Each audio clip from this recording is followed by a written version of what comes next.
Vamos lá. Aqui eu só salvei o arquivo que a gente estava trabalhando, ele estava com aquele asterisco que não tinha sido salvo. É só você vir aqui em File, Save As, e assim a gente salva um novo arquivo. Vamos continuar. Esse aqui vai ser o exemplo 2. Eu já vou salvar ele agora. Já vou dar um nome para ele desde já, e a gente depois vai dando só clicar aqui no disquetinho para salvar cada vez. O nosso próximo exemplo é o primeiro da primeira lista, que talvez você já tenha resolvido no Excel, que é um clássico. Obter o dimensionamento ótimo de um cilindro, uma latinha metálica, que tem que ter 400 centímetros cúbicos de volume. A gente quer que ela seja a mais barata possível, com esse volume de 400 centímetros cúbicos. Então, a pergunta é identificar o diâmetro e a altura que minimizam o custo que é proporcional à área desse cilindro, a área externa.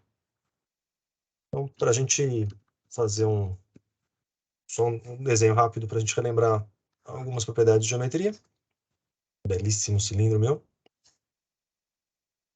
Temos aqui o Henrique, que sabe quão bem eu desenho, quanto sucesso que eu tinha nessas coisas em tempo de faculdade. 400 centímetros cúbicos, tá. Então, a gente tem o nosso cilindro. O volume do cilindro, ele é a área da base vezes a altura. Então, a área da base, pi diâmetro ao quadrado sobre 4, multiplicado pela altura. Isso aqui vai dar o nosso volume, que a gente deseja que seja igual aos 400 centímetros cúbicos. Enquanto que a área externa, ela vai ter três componentes. Ela vai ter a tampinha de cima, ela vai ter a tampinha de baixo e ela vai ter a área lateral. Em cima e embaixo são dois círculos iguais, cada um deles tem a área de π diâmetro ao quadrado sobre 4. E eu ainda tenho a área da lateral aqui, que a gente pode cortar o nosso cilindro, né, e abrir. Então, a área é o comprimento aqui de cima, π diâmetro, a circunferência, multiplicada pela altura. Isso aqui vai dar a área externa. E esse carinha aqui a gente quer minimizar, sujeito à restrição de ter um volume total de 400 centímetros cúbicos. Muito bem. Vamos tentar escrever isso aqui no nosso Python. Então, a gente começa como de costume.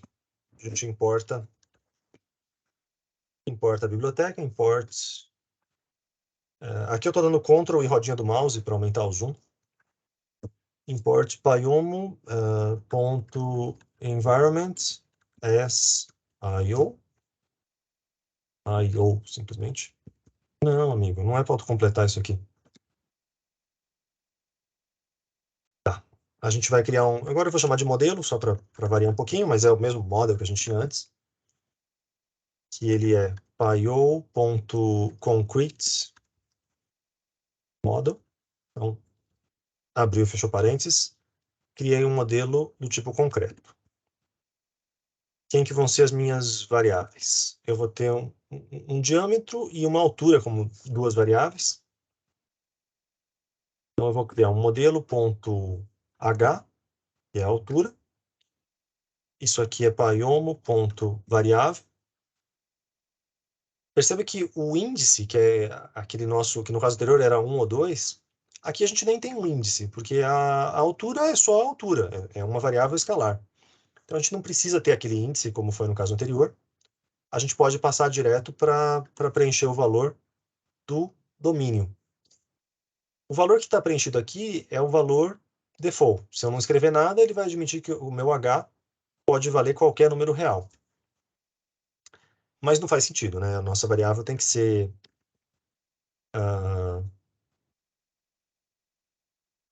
não é o domain, é o hífen que eu quero.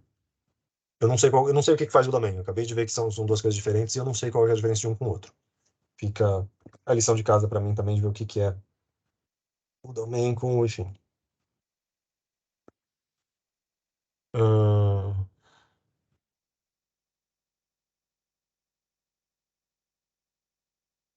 Então, within non-negative reals.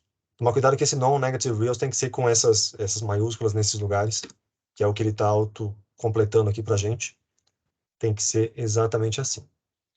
Então, isso quer dizer que a minha variável h, minha variável altura, é uma variável maior ou igual a zero.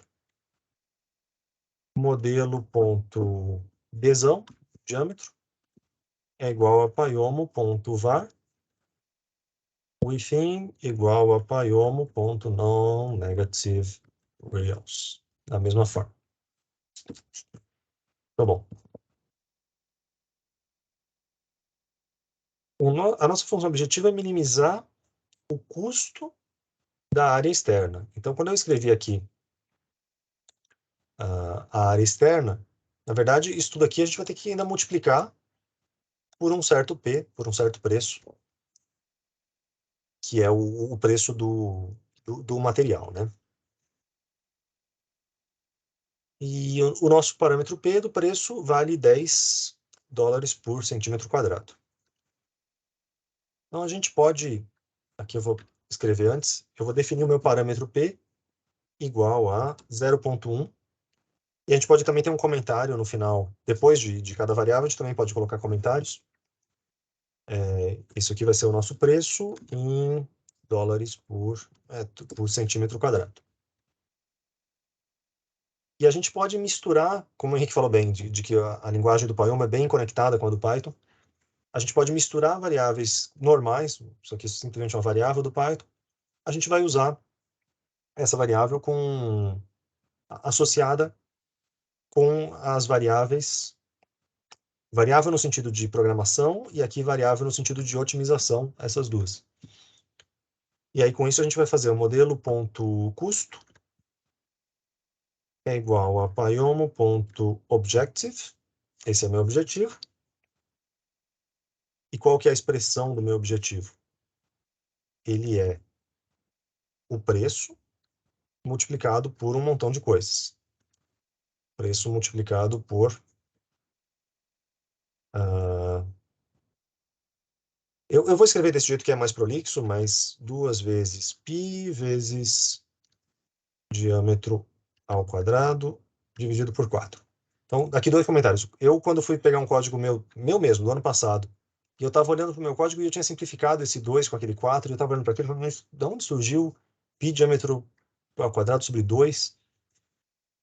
Às vezes é melhor você escrever as coisas mais por extenso e fica mais legível que são duas áreas do que uma fórmula de área errada, que era como eu estava achando que eu tinha escrito no meu código. E a outra coisa é que esse pi que eu escrevi aqui, ele está me causando um sinal de alerta. Bom, aqui tem 2 sinais de alerta. Ele está falando que tanto o pi quanto o d estão indefinidos. O d é fácil de saber porque está indefinido, né? Porque na verdade não é d, é modelo.d. O que existe é a variável d dentro da estrutura modelo e não o d sozinho. Mas o pi ainda vai continuar me reclamando, porque o Python, a princípio, não conhece o que é o pi. E é claro que eu poderia criar, se eu desse simplesmente pi, ele vai dar como desconhecido. Eu podia definir pi igual a 3.14, né? Criar o meu próprio pi com a precisão que eu quisesse. Mas isso não é o melhor caminho. O melhor jeito é a gente importar a biblioteca math. E se a gente importar essa biblioteca, e a gente dá um math.py, a gente tem o valor da constante já estabelecido lá dentro. Então, tudo isso aqui só para a gente ter um valor mais preciso. Math.py. Então, 2 vezes tudo isso. Eu vou fazer uma coisa aqui que parece super estranha, mas é só para vocês verem que a linguagem também permite isso. Que foi dar um enter aqui. E aí você fala, mas isso aqui não é uma indentação, isso aqui não vai entender como se fosse dentro de um for, dentro de um if. Como a gente está dentro de parênteses, ele sabe que tudo que está dentro dos parênteses é um comando só. Então, às vezes a gente dá esse tipo de enter para o texto. É claro que eu estou aqui, estou com um zoom gigantesco, né? Mas está vendo que tem uma linhazinha aqui? A recomendação é a gente não passar dessa linha, que acho que é no 76, sei lá eu, para as nossas linhas não ficarem muito longas. Então a gente pode dar esse tipo de enter para para ficar mais legível o código na parte, ocupando menos espaço na horizontal na tela. É só uma questão estética. Isso aqui não, nesse caso, esse espaço não está mudando nada. Esse Enter não está mudando nada, ao contrário daqueles que eram de fato de indentação. Então, vamos analisar tudo que a gente escreveu aqui. Variável P, como eu disse para vocês, a variável normal do Python, multiplicada por uma expressão que tem a ver com o PyOmo, mas tem também aqui o pi, que é do próprio Python. Então, é por isso que o modelo concreto não é tão concreto assim, tá? Ele está pegando constantes que, se eu quiser mudar alguma coisa aqui, o meu preço mudou, é só eu alterar o meu código, mas o resto continua tudo igual. Então, não se preocupem com aquela questão que eu comentei do concreto vezes abstrato, tá tudo em ordem. Essa aqui vai ser o custo da nossa área externa. Está escrito aqui. Modelo.volume desejado, esse é o nome que eu vou dar para minha restrição.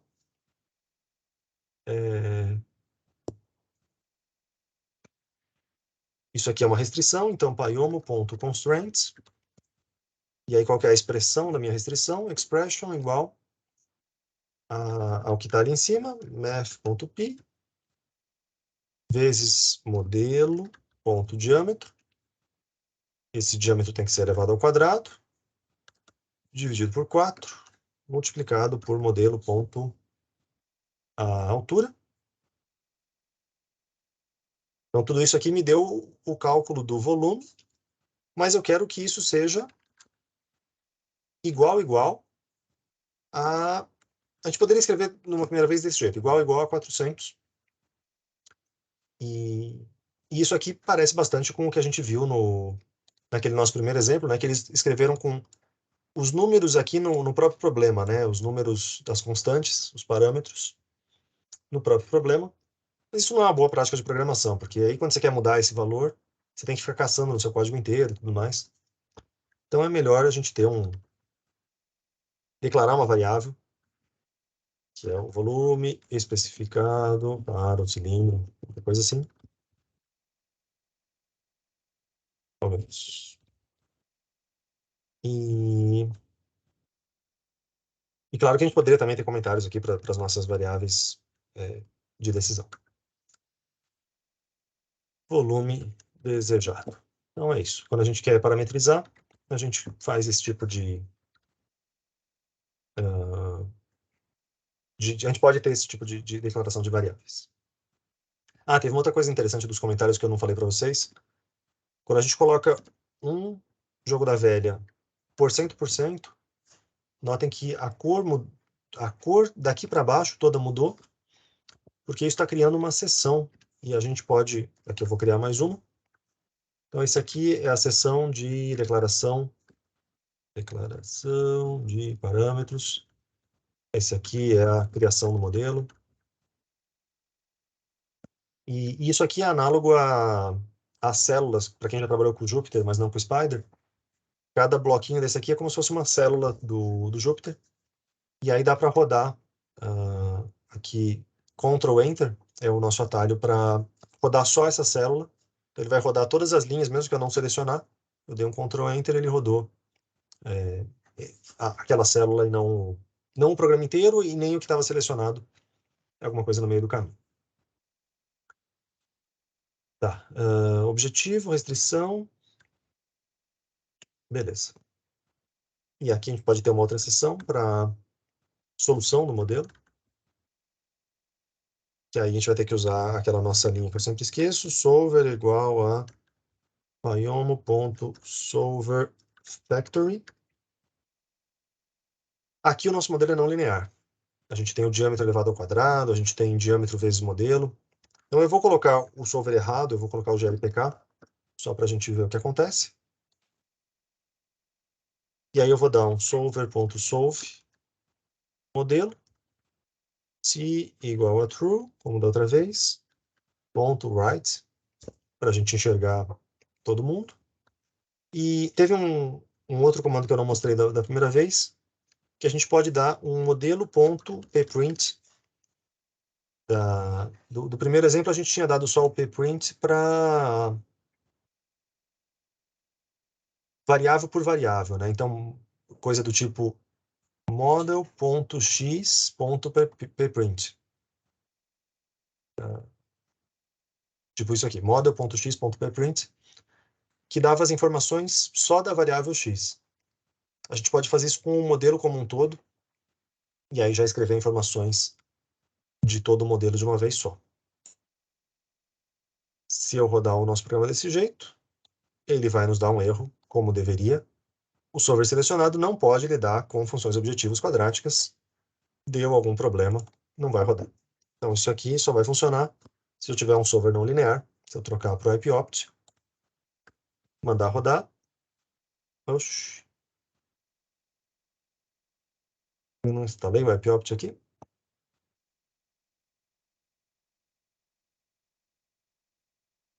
Bruno, de curiosidade, eu estava fazendo um teste com essas extensões do Pyomos. Se você rodar no Colab, ele já vai direto, porque o IPOpt e o GLPK já estão... Já estão instalados. Exatamente. Tá. Eu achava que eu tinha. Esse aqui foi o que eu criei no exemplo. Eu vou trocar de ambiente e usar o meu ambiente. Depois eu vejo o que que eu fiz. Por que o meu IPOpt não está rodando aqui? Se tiver alguma coisa errada naquela instalação, eu aviso vocês. Alguém conseguiu rodar com o IPOpt?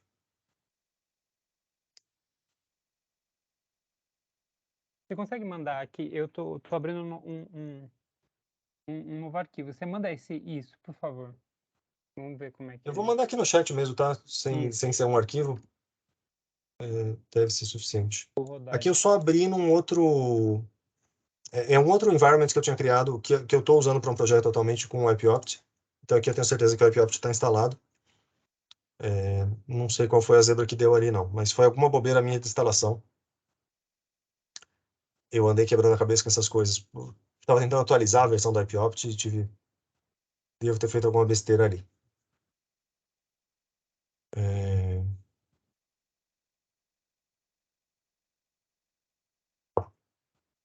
Então, esse aqui vai ser o log do IPOpt, tá? Dá para ver o nome dele que está aqui já.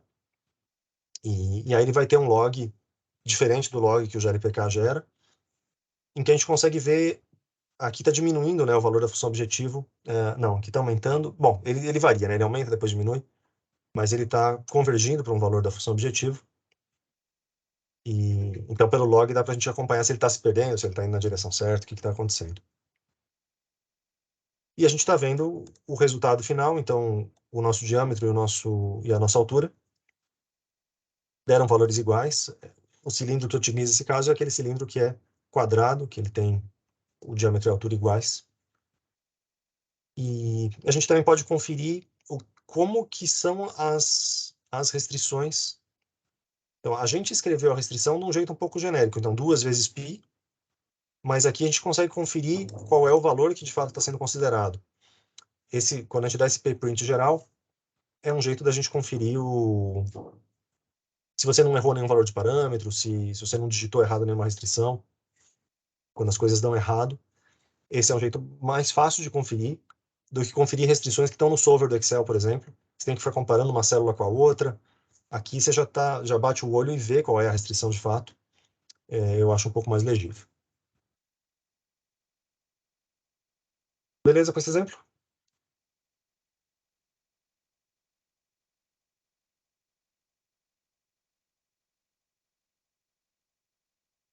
Deu um erro aqui, Não consegui te ouvir, Murilo, desculpa. eu tentei rodar, né, o código que você passou, ele não rodou aqui para mim também. Mas o erro não foi na hora de chamar o IPOpt do solver, não. Foi É, aí na declaração das variáveis, modelo custo. Você consegue compartilhar sua tela? Porque eu acho que também é instrutivo a gente Consigo. fazer esse tipo de debug.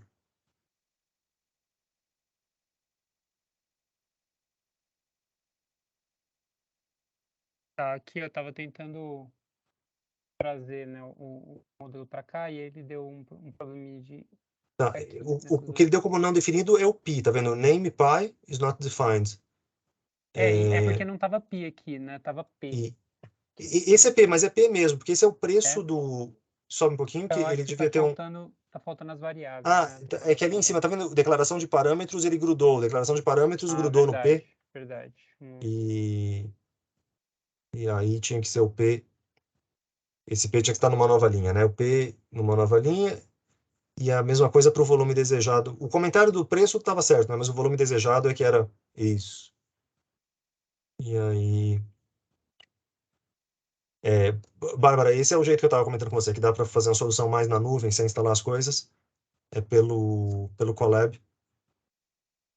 Então, se você não conseguir instalar, a gente pode partir por um caminho desse. Beleza.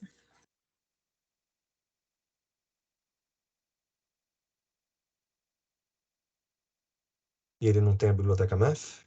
Aí eu não sei. Eu acho que eu não rodei. Ah, Isso. esse é um outro. Tá, me soa mais natural ele não ter o IPOpt como possibilidade, que você falou que ele já estava instalado, mas eu achei mais. Engraçado.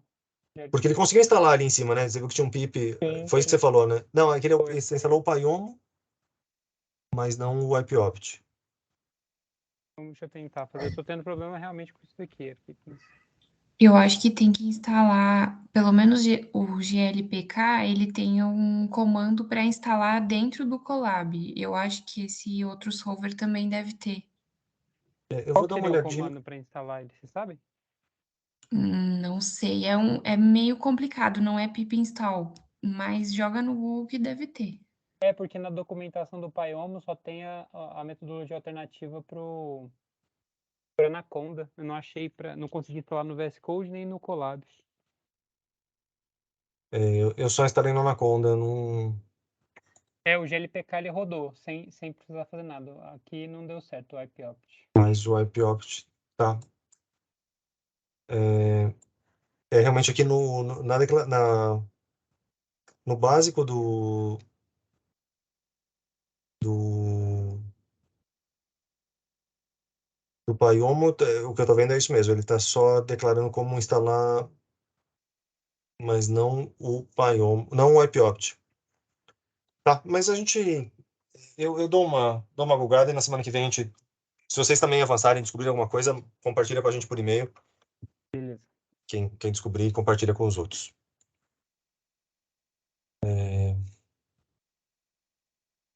É isso.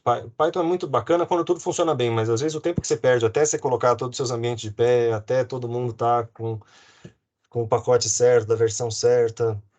E eu estava comprando esses Um dias bom que tempo, né? Que vai eu descobri que o meu código só ia rodar no 3.14 do IPOpt. E aí eu não conseguia sair da 3.11.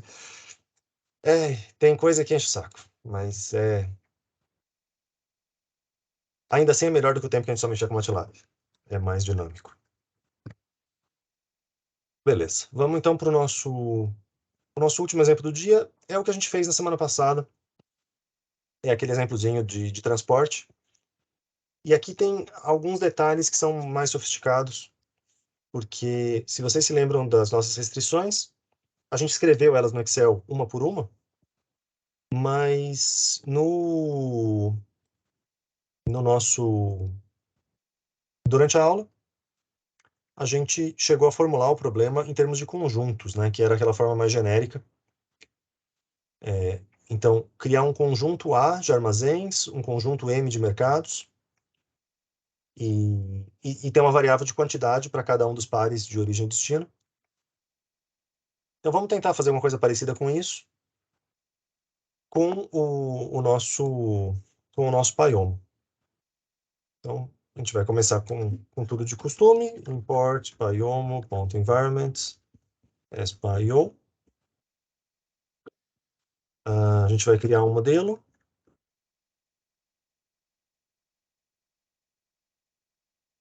Mas aqui eu vou ter que criar um conjunto de armazéns e um conjunto de mercados. E eu vou criar isso como uma lista. Então, o meu conjunto de armazéns vai ser o armazém número 1, o armazém número 2 e o armazém número 3.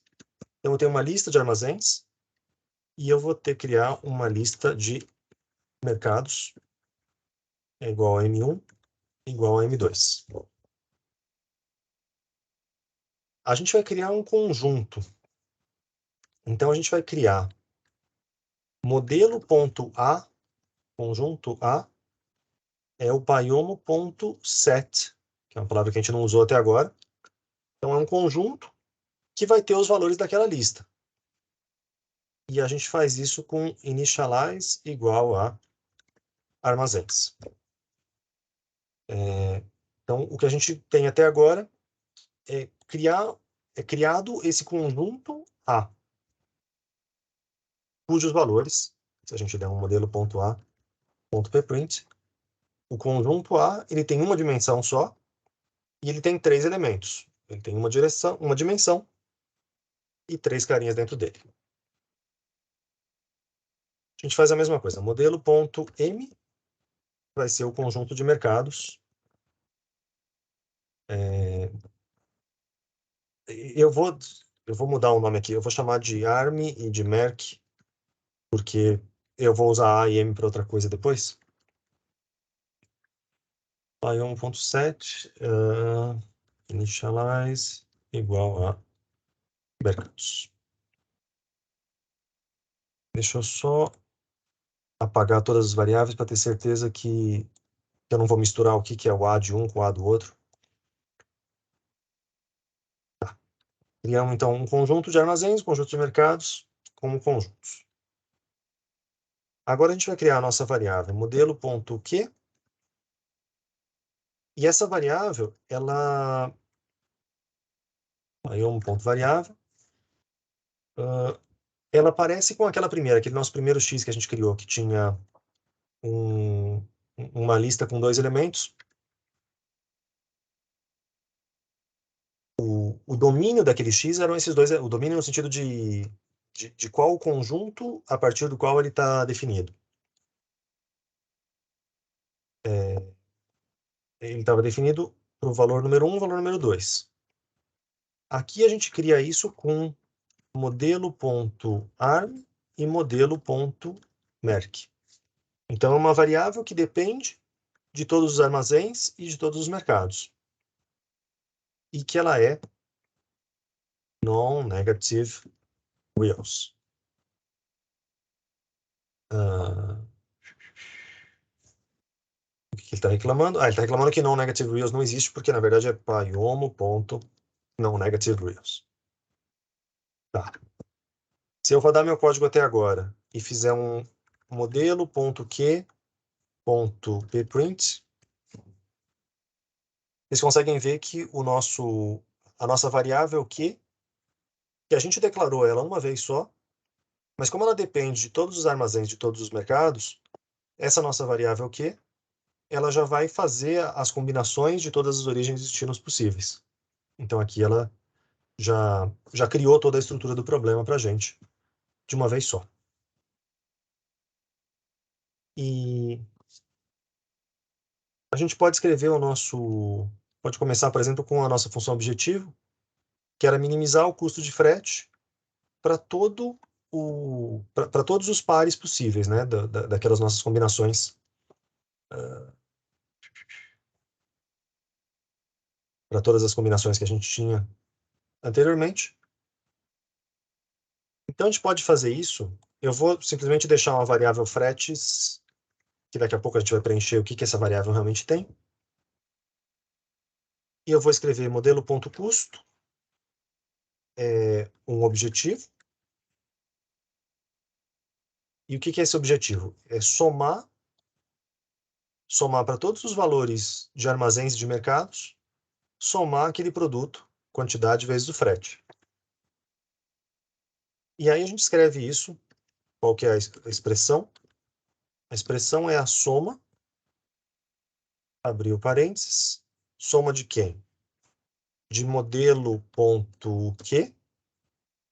a quantidade, e aí entre colchetes e não parênteses, a, m, ou seja, para cada um dos elementos aqui do nosso domínio do Q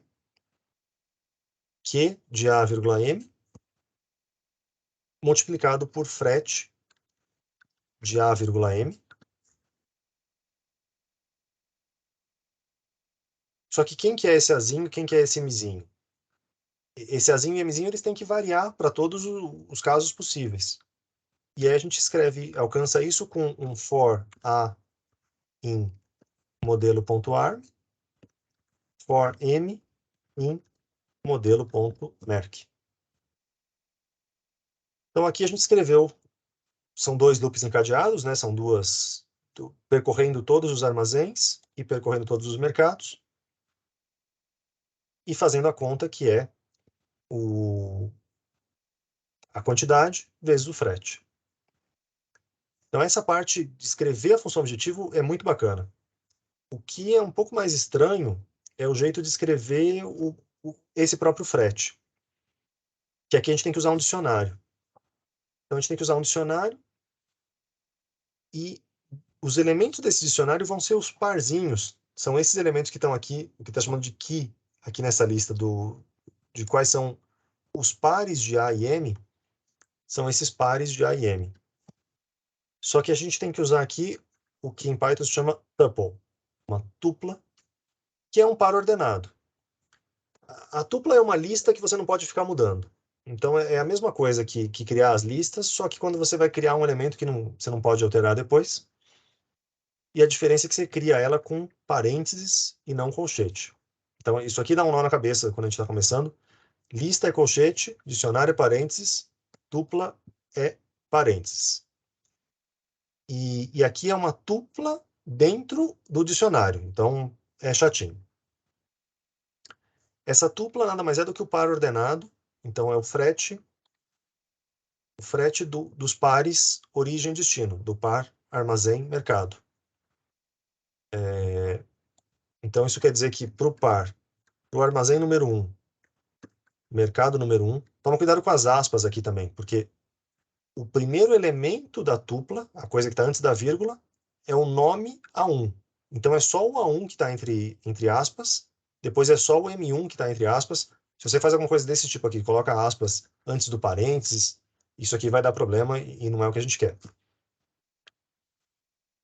Para esse parzinho, origem 1, destino 1, o frete é igual a 2. Então, para esse parzinho, A1M1, 2.2, a chave é o par A1M1, o frete de A1M1 vale 2. É assim que a gente escreve isso. E aí eu vou copiar e colar para os outros amiguinhos. Para o armazém 1, mercado 2, o resultado é igual a 11. O resultado, desculpa, o frete é igual a 11. E assim por diante.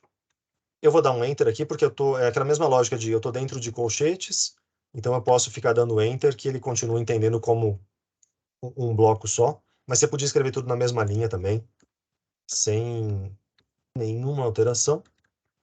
É só para a gente ir um pouquinho mais rápido. Porque aqui é só bobeira, né? É só digitar todos esses valores. 12 e 24. 12 e 24. 13 e 18. Então vamos, uma vez digitado, vamos contemplar o que a gente criou. Esse elemento fretes, ele é um dicionário. E aí eu posso perguntar para ele quanto que vale o frete de A1, M1. Eu não sei se eu posso perguntar exatamente assim, só preciso dos parênteses. Posso. É isso aí. E para cada um dos outros pares, sucessivamente.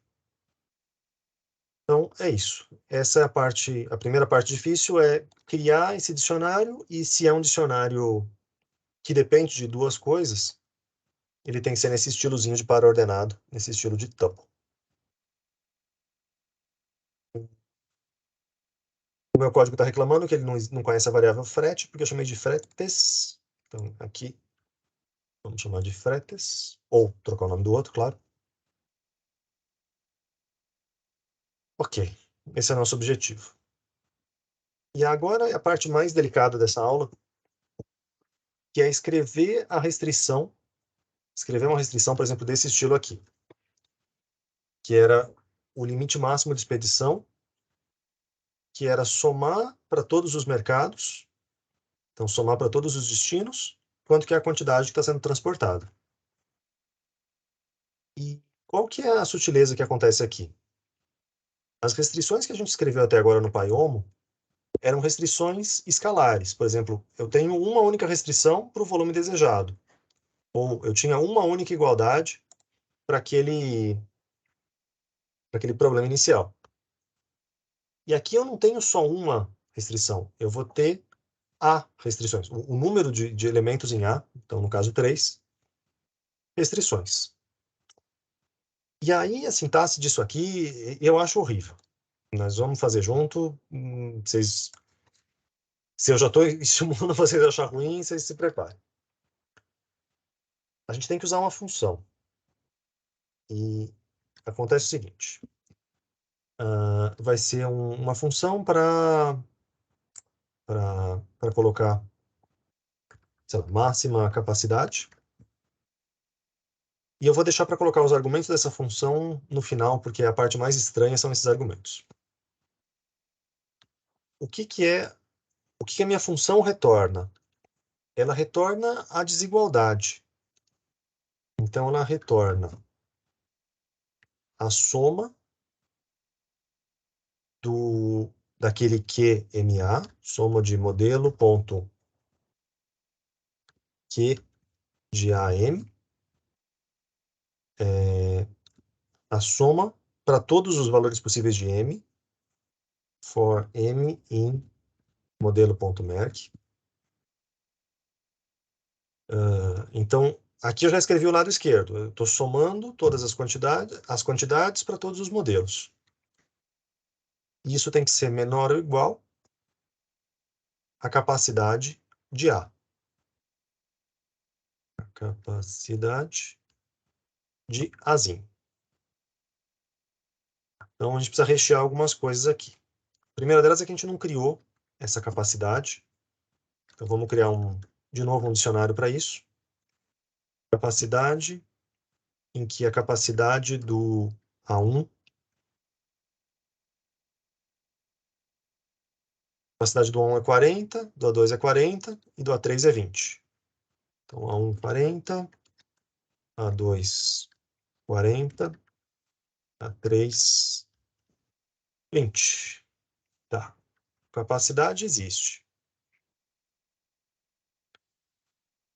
Os argumentos dessa função, quem que eu preciso passar para ela? Eu preciso passar para ela o modelo, o que faz bastante sentido, e eu preciso falar para ela quem que é o azinho, porque esse M que está aqui, ele está variando esse M que está aqui dentro, ele está sob controle, digamos, dá para saber quem que é esse M, porque é esse for que está mandando o M assumir diferentes valores. Mas o azinho, ele vai vir de fora. Então, qual é o armazém do caso? Ele vai vir de fora. E aí, a gente fecha isso aqui da seguinte maneira. Modelo.max capacidade. Eu coloquei max e máxima diferente, só para mostrar para vocês que esses nomes não precisam ser iguais. A gente costuma usar igual, mas não precisa ser igual. Modelo.max capacidade.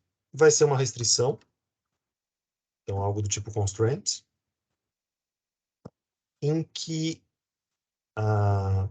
como é que é a sintaxe disso aqui?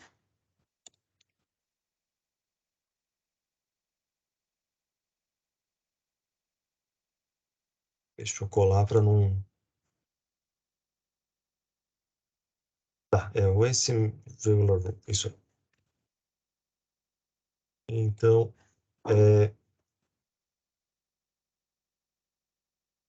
isso aqui é um nó na cabeça, porque isso aqui é modelo.armazéns,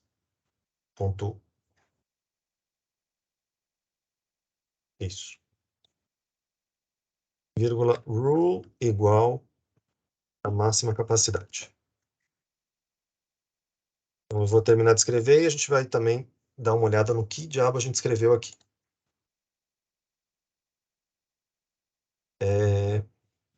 O que eu acho mega confuso nesse caso? A nossa função máxima capacidade, ela tem como argumentos o modelo e o azinho, dá para entender, né? Porque o modelo está variando, o azinho está variando, tudo bem. Só que na hora que a gente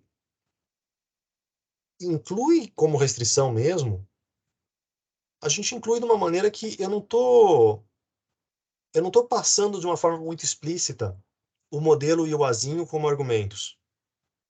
Compara com aquele caso que a gente fez alguma coisa do tipo calcula dobro de x.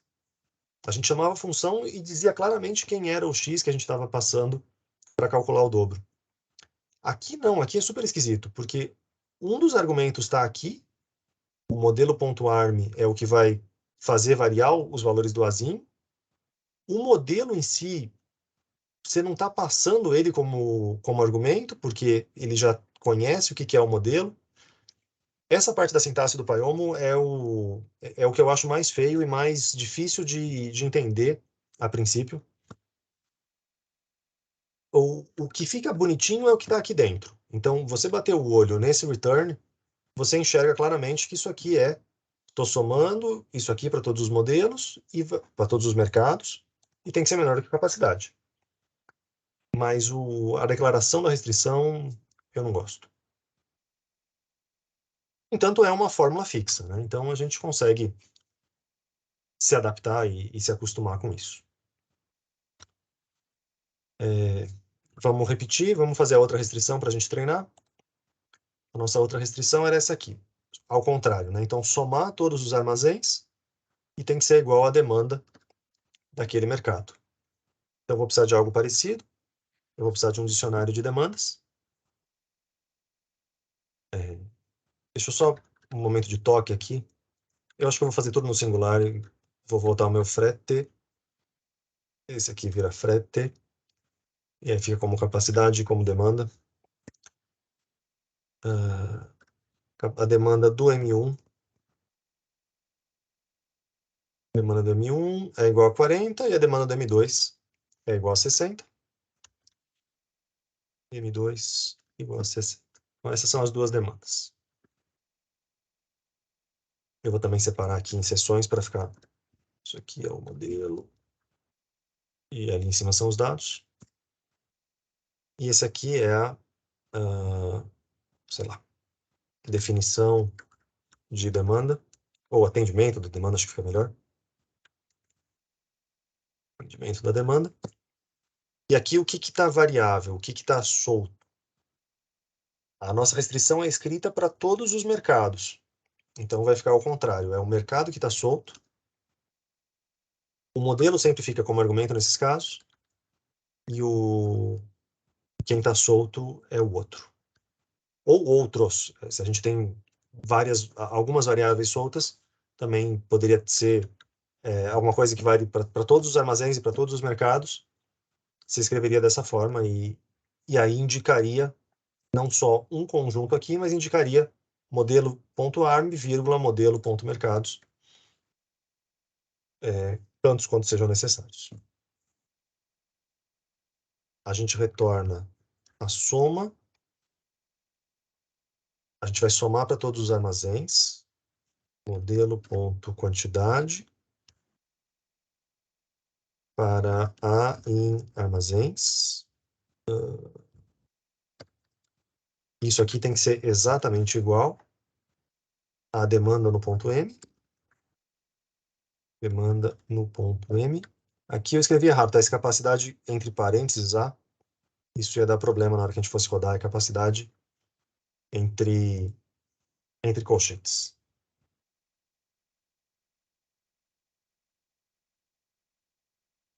Modelo ponto atendimento demanda.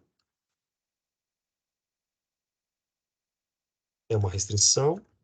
É um ponto constraint. Então, quem que está variando aqui? Quem está variando são os modelo ponto. Estão variando os mercados. E a regra, que é o nome da minha função, a regra é atendimento demanda.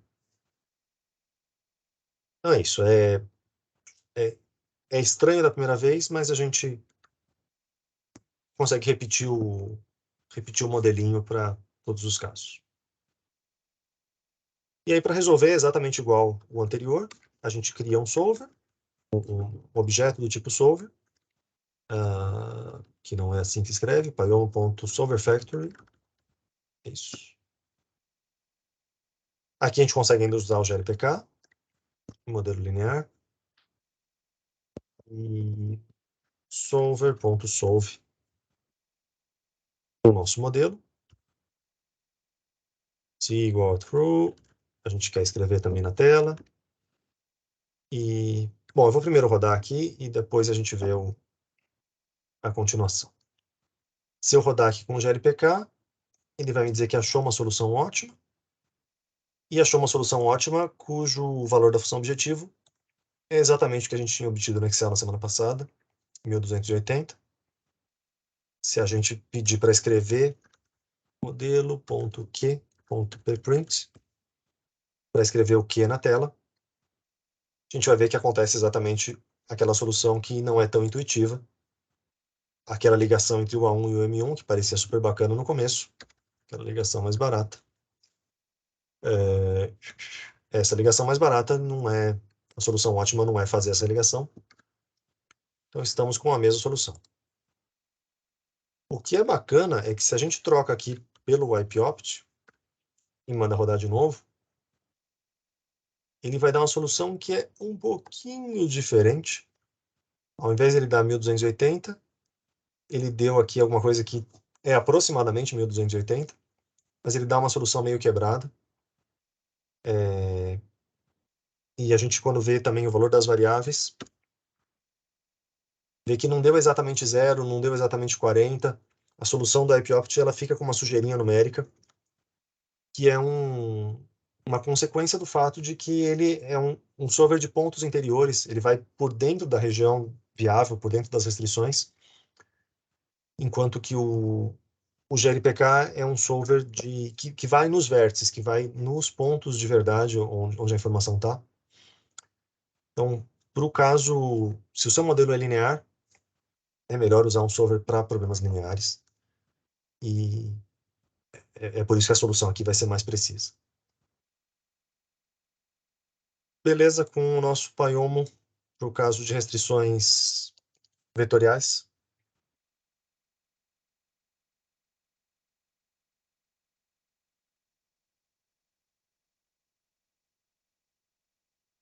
Vocês estão vivos? Sim. Um pouco chocados, mais ou menos chocados.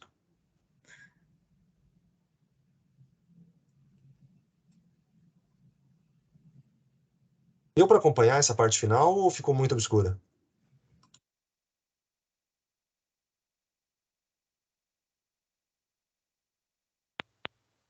Sim. Vou interpretar o silêncio como ficou muito obscura, tudo bem? Vamos... Já deu o nosso horário por hoje, então vamos encerrar por aqui por hoje. Na semana que vem eu tinha pensado em fazer uns problemas misto inteiros, não lineares, mas eu acho que vale a pena a gente fazer pelo menos mais um caso ainda aqui com o Pyomo desse estilo. E eu acho que aí a gente repetindo com outros casos vai ficando mais claro. Seguimos então com esse plano, pessoal? Sim, ótimo. Tá bom. E aí a gente fica como lição de casa. Vocês tentem instalar aí pelos caminhos de vocês, usando o Google como amigo também nessas horas, porque vocês podem estar já com uma outra instalação de Python um pouco diferente, tentando adaptar o que vocês já têm.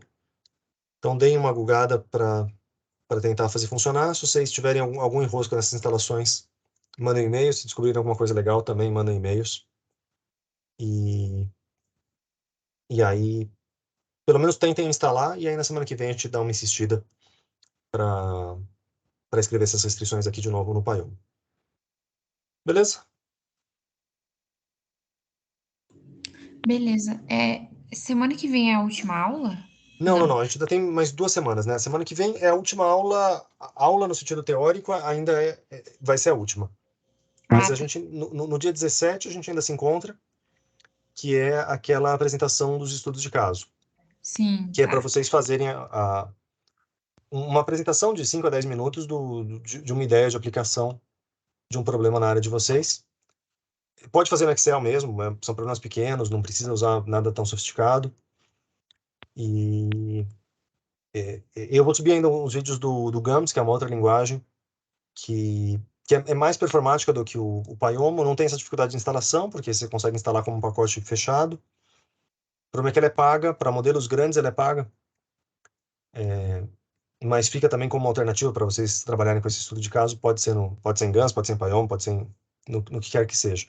Pode também nem resolver, se vocês conseguirem só formular bem o problema e pensar no que pode ter de problema no seu problema, pensar em não linearidades, em variáveis binárias, em incertezas, o que vai ser difícil de resolver. É mais uma reflexão do que uma discussão de resultados, tá? É uma apresentaçãozinha bem rápida de potenciais aplicações. E aí a ideia é que a gente compartilhe e troque experiências e troque conselhos do que poderia, como poderia ser mais fácil, se alguém já trabalhou com algum problema parecido. É por aí que a gente vai seguir no dia 17. Mas na semana que vem ainda é uma aula expositiva parecida com a de hoje. Beleza, então. Obrigada. Maravilha, pessoal. A gente se encontra na semana que vem, então. Só um último detalhe. Você poderia colocar esses arquivos que você